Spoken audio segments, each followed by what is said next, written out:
the King of Kings, the Son of Man, the Son of God, the Messiah, Jesus Christ.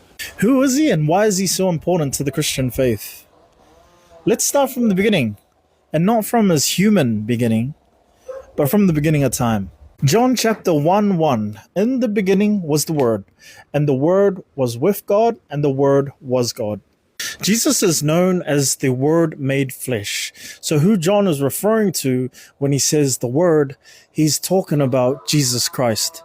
Jesus Christ has always existed with God as God since the beginning of time. Now, for those who don't know much about Christianity, this can be a bit confusing. How is it that Jesus existed at the beginning of time as well as being birthed as a human?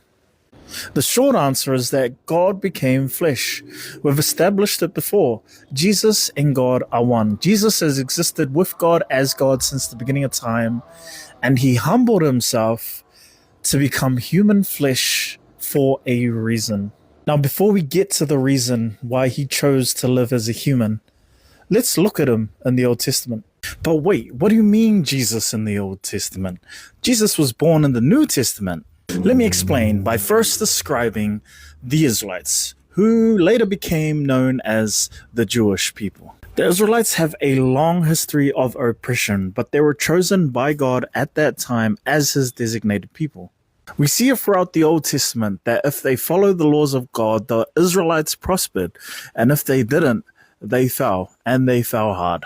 Through God, the kingdom of Israel established itself as a prosperous nation until about the end of the reign of King Solomon. The nation then split itself in two, the northern kingdom of Israel and the southern kingdom of Judah. The northern kingdom of Israel was then dismantled and conquered by the Assyrians. So therefore, the only remaining Israelites were found in the southern kingdom of Judah, who were eventually conquered by the Babylonians, and then their sovereignty was given back to them by the Persians.